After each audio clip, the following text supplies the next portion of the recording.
एक बादशाह था, बादशाह की दरबार में हर तरह के लोग थे, मौलाना भी थे, डॉक्टर भी, वकील भी। उन्हीं में एक हिजड़ा भी रहता था। मौलाना साहब बैठे रहते थे, जब कोई दीन की बात आती तो बताते, वरना शाम को जाने लगते, बादशाह से मुसाफा मिलाते, 21 गेरा बादशाह दे देते, उसी से मौलाना की ज़िंदगी गुजरती। तो जो हिजड़ा था उसने देखा, कहा अरे हम लोग दिन भर काम करी थे तब 2 रुपया पे थे, मौलाना तो बैठ बैठ के 21 लेके जाता। वह हिजड़ा परेशान की के नजराना कैसे छुड़वाई। एक दिन हिजड़ा आया, बादशाह से कहने लगा, बादशाह सलामत, इसको बिठा के रुपया क्यों देते हो? सारे आलिम हैं, दीन के रहबर हैं। हिजड़ा ने कहा कि ये आलिम नहीं है, सिर्फ दाढ़ी रखा है, टोपी लगाए हैं, कुर्ता पैजामा पहने, मौलाना वौलाना नहीं है। बादशाह ने कहा तुमको कैसे पता चला? हिजड़ा ने कहा अगर इजाज़त दे दो तो अभी मुझसे कुछ सवाल करते, एक सवाल का जवाब नहीं दे पाएंगे, मौलाना है ही नहीं। क्या बात। अब मौलाना साहब का नीचे से ऊपर तक देखे लगे कि कहाँ का गुस्ताख आ गया। बादशाह ने कहा पूछो, तो हिजड़ा ने कहा बताओ मौलाना। कहाँ बोलो? तो हिजड़ा ने कहा बताइए कि ज़मीन का बीचों बीच हिस्सा कहाँ है, दुनिया का बीचों बीच हिस्सा कहाँ है? अब बताओ, आपसे आपके गांव के बीचों बीच हिस्सा पूछा जाए तो आप न बताए पे, सही बात। हमसे पूछा जाए हम नहीं बता पाएंगे, और उनसे पूरी दुनिया के बीचों बीच हिस्सा। वजू के तरीका नहीं पूछ, इसके मौलाना साहब बताए थे। हिजड़ा का वजू से कौन ताल्लुक?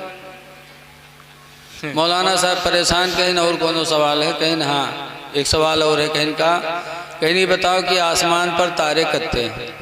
अब यहू कहूँ नहीं लिखा है किताब में, यारे बाहर के पूछे बजावे खाते। अब मौलाना साहब यहू नहीं जाने। तो कहीं और कोई सवाल है? कहीं हाँ एक सवाल और है। कहीं का कहीं नहीं बताओ कि दुनिया में यहाँ मर्द कत्ते हैं, औरतें कत्ती हैं। और तो मौलवी मौलाना कहाँ जाने? अब यहू नहीं जाना, पूछी ना और कुछ। कहीं भाई यही 3 सवाल के जवाब बताए दो। अब किताब के हो तो बताई थी मौलाना साहब। मौलाना साहब ने कहा भाई ऐसा है बादशाह सलामत, 3 सवालों का जवाब मैं परसों बताऊंगा, एक दिन का मौका चाहिए। हिजड़ा कहा था देखो अगर ये मौलवी मौलाना हो तो बताओ कि ना बताओ, ये सिर्फ टोपी लगाया है, दाढ़ी रखा है, ये मौलवी मौलाना नहीं है, फोकट के नजर ना लेके जाता। बादशाह भी नाराज हुआ, कहा मौलाना अगर तो मौलाना नहीं थे तो क्यों आते थे, नजर लेके जाते थे? ठीक है जाओ, परसों अगर इन सवालों का जवाब नहीं दिया तो तुमको फांसी देंगे। और ज़माने में बादशाह जो करते थे कहते थे करते थे। मौलाना साहब आए घरे, अब कोई किताब नहीं है तो किताब उल्टे बिल्टे, खुदे लेटे, कभी करवट कभी करवट, बेचैन कि बताए पैबे ना, परसों फांसी होबे करी। जी का पता चल जाए परसों फांसी हो, का सुकून मिली। परेशान बेचारे। इतने में मौलाना साहब का धोबी जो कपड़ा धोता था वो कपड़ा लेके आया, दरवाज़ा खटखटा, हजरत ने दरवाज़ा खोला, सलाम वलाम हुआ तो देखा परेशान, तो कहा हजरत आप बहुत परेशान हैं? कहा कुछ नहीं। कहा नहीं बताइए तो। कहा है बादशाह के दरबार में एक हिजड़ा रहता, उसने 3 सवाल किया, उन्हीं सवालों के जवाब में उलझा हुआ। कहा क्या कहा है? मौलाना ने कहा जाओ यार अपन काम करो, हमको परेशान न करो, हम ऐसे तंग हैं। तो धोबी ने कहा नहीं बताइए तो क्या पूछा है उसने? तो मौलाना साहब ने कहा 3 सवाल किया है। पहला ये कि ज़मीन दुनिया का बीचों बीच हिस्सा कहाँ है, दूसरा सवाल ये कि आसमान पर तारे कितने हैं, तीसरा सवाल ये कि दुनिया में मर्द कितने हैं, औरतें कितनी हैं। तो कहा आपने क्या बताया है? कहा मैंने कहा है परसों बताऊंगा। बादशाह ने कहा नहीं बताओगे फांसी देंगे। धोबी कहे जाओ लेटो बैठो आराम करो, उलझन न करो, परसों जब जाना तो कह देना कि इन सवालों का जवाब मैं नहीं बताऊंगा, छोटे छोटे सवाल हैं, इन सवालों का जवाब तो मेरा धोबी बताएगा। क्या बात। और मैं आके बता दूंगा। वाह वाह वाह, क्या। तो मौलाना कहे ना अरे ज़िंदगी भर हम पढ़े पढ़ाए, हमका नहीं पता है, और तू कैसे जाने रे? तो कहते हमें मालूम है। कहा बताओ कहा बताइए? कहीं हियाँ ना बतेबे हुए बतेबे। मौलाना कहते सही सही बोल, ऐसे तो हम परसों तक सोचबे अगर जान पेबे तो जैब, नहीं तो भाग के कहूँ अपन जान बचेबे। और तुरे कहे हुआ चले जाए तू जाओ ना हमार काम तमाम हो जाए। धोबी कही साहब घबराइए नहीं, मैं बेवफा नहीं हूँ, मैं बावफा हूँ। खैर मौलाना को तसल्ली मिली।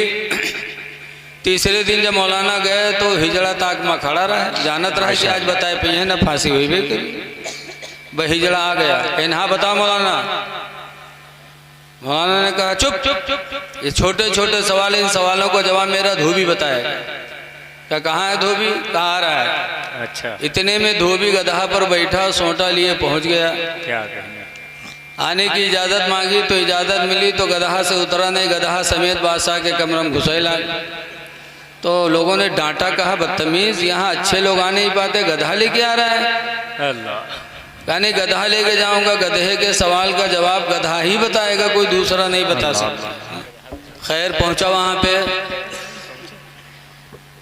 कहा धोबी ने कहा कहाँ हिजड़ा। हिजड़ा आया, कहा क्या तेरा सवाल। कहा मेरा पहला सवाल ये है कि दुनिया का बीचों बीच हिस्सा कहाँ है। तो जहाँ पर बादशाह की कुर्सी पड़ी थी, जिस कमरे में, धोबी ने अपने सोंटा से उसी कमरे को नापना शुरू किया। इधर का कमरा नापा, उधर नापा, उधर नापा, और नापने के बाद जहाँ बादशाह की कुर्सी पड़ी थी वही लाके डंडा खड़ा कर दिया सोंटा। कहा हिजड़ा सुन, दुनिया का बीचों बीच हिस्सा यही है जहाँ पर बादशाह की कुर्सी पड़ी। क्या कहेंगे। वाह। और न मान तो नाप के देख ले, इधर की दुनिया नाप ले, इधर के नाप ले, इधर के नाप ले, अब का पता चल जाए। सही है। वो जन तो नहीं रहा है, कहीं नहीं सही कहा था। कहीं ने अगर न मान तो नाप के देख ले। अब वो कहाँ नाप सकत रहा है बताओ, सुल्तानपुर तो नाप नहीं सका जाता। मान गया। धोबी ने कहा दूसरा सवाल क्या है। कहा दूसरा सवाल ये है कि आसमान पर तारे कितने हैं। तो धोबी ने अपने गधे के पूंछ को पकड़ा, कहा सुन हिजड़ा, गधे की पूंछ को छोड़कर इसके बदन में जितने बाल हैं उतने ही आसमान में तारे हैं, और न मान तो गिन के देख ले। तो वो गधा बाल कहाँ गिन सकत रहा है। कहने नहीं सही कहा था। कहने अगर शक शुबह तो गिन के देख ले। क्या कहने। वाह। कहने नहीं सही कहते। धोबी ने कहा तीसरा सवाल क्या है। कहे बताओ कि दुनिया में मर्द कितने, औरतें कितनी हैं। धोबी ने आंख बंद किया और गिनती गिनना शुरू किया। 1 2 3 4 5 6 7 8 9 10 11 12 13 14 15 16 17, फिर छोड़ दिया। फिर 1 2 3 4 5 6 7 8 9 10 11 12 13 14 15 16 17, फिर छोड़ा। फिर 1 2 3 4 किया। 2-3 मरतबा गिनती गिनी, छोड़ा, गिनती गिनी, छोड़ा। हिजड़ा को पकड़ा, उसी सोंटा से उसकी पिटाई करनी शुरू की। जब मारे लाग हिजड़ा चिल्लान गए, बादशाह सलामत बचाइए बचाइए। बादशाह ने कहा अरे भाई हिजड़े को क्यों मार रहे हो। धोबी ने कहा चुप रहिए, पहले इसको मार डालूंगा फिर बताऊंगा कितने मर्द हैं कितने औरतें। अरे भाई ऐसा क्यों। कहने इसको मार लेने दीजिए, मैं मर्दों के लिए अलग लगाता हूँ, औरतों के लिए अलग लगाता हूँ। जब मर्दों को गिनता हूँ तो उसमें घुस जाता है, औरतों को गिनता हूँ तो उसमें घुस जाता है। पहले इसको ख़त्म करूँ फिर बताओ कितने मर्द हैं कितने औरतें हैं। तो हिजड़ा हाथ जोड़ा का हुजूर माफ़ कर दिए, बचा लीजिए, मैंने मौलवी के जलन में सब कुछ कहा था। अल्लाह। तो मारा भी गया, रुसवा भी हुआ। क्या बात। इसलिए लोगों आलिमों की बुराई ना करो, मेरे नबी आखिरी नबी हैं, उनके बाद कोई नबी नहीं है। उम्मत के उलमा ही दीन हम तक तुम तक पहुंचाएंगे। इसलिए इल्म हासिल करो और इल्म वालों से मोहब्बत करो।